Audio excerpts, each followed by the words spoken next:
I joined a Discord server. 5,000 members. All sleep paralysis experiencers.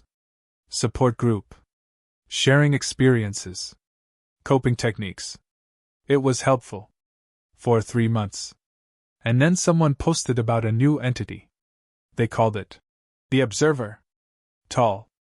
Featureless face. White suit. Just watching. Standing closer than other entities. Within days, 20 people reported seeing it. Within 2 weeks, 100 people. Within a month, over 500 members claimed they'd seen the Observer.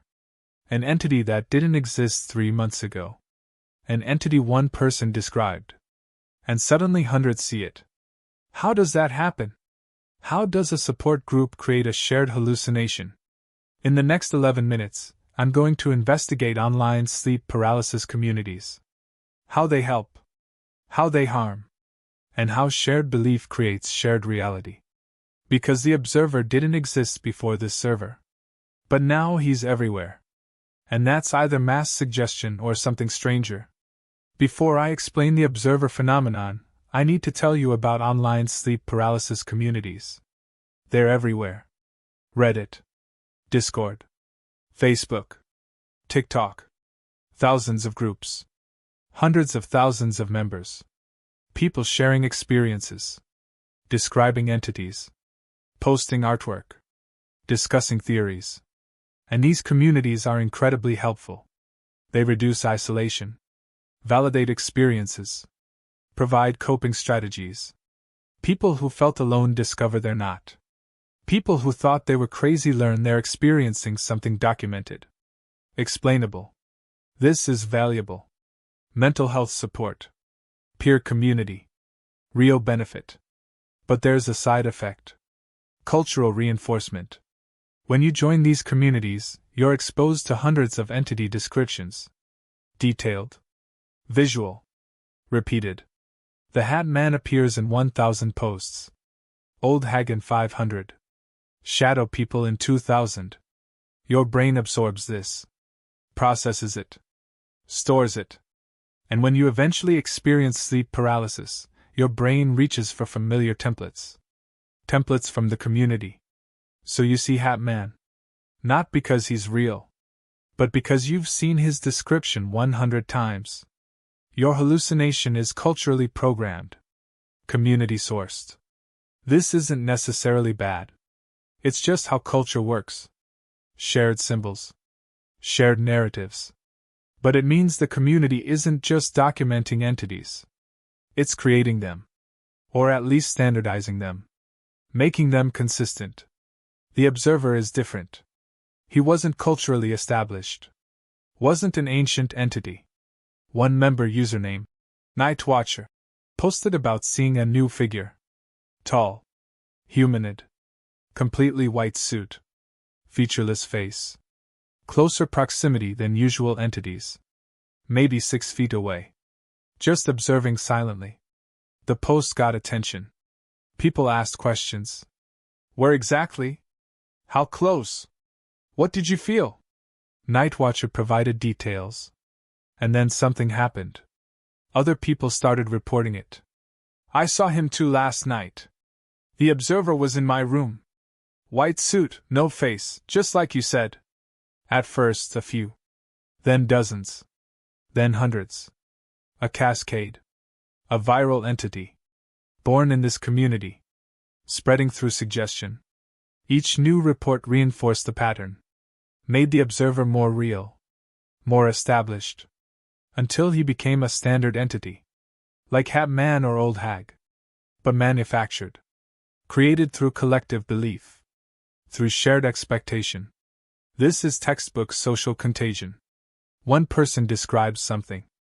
Others expect to see it. And because expectation shapes hallucination, they do see it. Their brains generate the Observer. Using the description from the community. And each report validates everyone else. See? Other people see him too. He must be real. I asked Nightwatcher directly. Did you make this up? Was it creative writing? They swore it was genuine. They really saw the Observer. Really experienced it. And I believe them. I don't think they fabricated it. I think they had a unique hallucination, described it, and accidentally created a cultural entity. Through the power of suggestion, through the mechanics of how our brains work, their unique experience became shared reality. Because the community amplified it, repeated it, expected it, and expectation became experience. The moderators eventually addressed it, posted a warning. Be careful about entity descriptions. Detailed posts can influence others' experiences. Share experiences, but recognize you might be creating templates. Some members were offended. Are you saying we're making it up? No. Not making it up. But co-creating. Collectively generating. Through the feedback loop of description and expectation. The observer was real to those who saw him. Genuinely experienced. But his existence started with suggestion. With description. With cultural transmission through the community. This raises ethical questions about support communities. Should they restrict entity descriptions? Prevent new entities from spreading? Or is sharing experiences the whole point? Is the support worth the contamination? I don't have answers. But I know the tension exists. Help versus harm. Connection versus contagion. Communities want to support. But they also shape. Influence. Program. And that's unavoidable. Whenever people gather to discuss shared experiences, culture forms. Patterns emerge. Standards develop. And those patterns affect future experiences. Here's what you need to know if you join sleep paralysis communities. First, they're helpful. Genuinely beneficial for reducing fear and isolation. Join them. Participate. Second, be aware of entity descriptions. Reading detailed descriptions will load templates.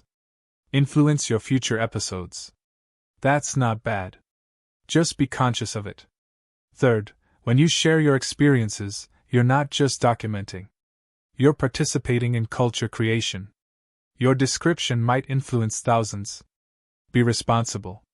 Be accurate. Don't embellish. And finally, if you see a new entity that matches recent community descriptions, consider suggestion. Your brain might be using community templates. Doesn't mean your experience isn't valid. Just means it's culturally influenced. The observer still appears in the community. Regular reports. He's become established. Part of the entity pantheon. Created in 2024. Spread through Discord. Now experienced by thousands. And each experience feels real. Feels genuine. Feels independent. But trace back, it all connects to one post. One description. One moment of cultural creation. That's the power of community. That's the danger of shared belief. It creates reality. At least perceptual reality. And perceptual reality is the only reality we experience. This is my final video in the sleep paralysis series. We've covered entities, science, culture, experiences. And the recurring theme is this: sleep paralysis is both biological and cultural. Both brain and belief. Both individual and collective. The neuroscience is real. REM atonia. Amygdala hyperactivation. Visual cortex generation.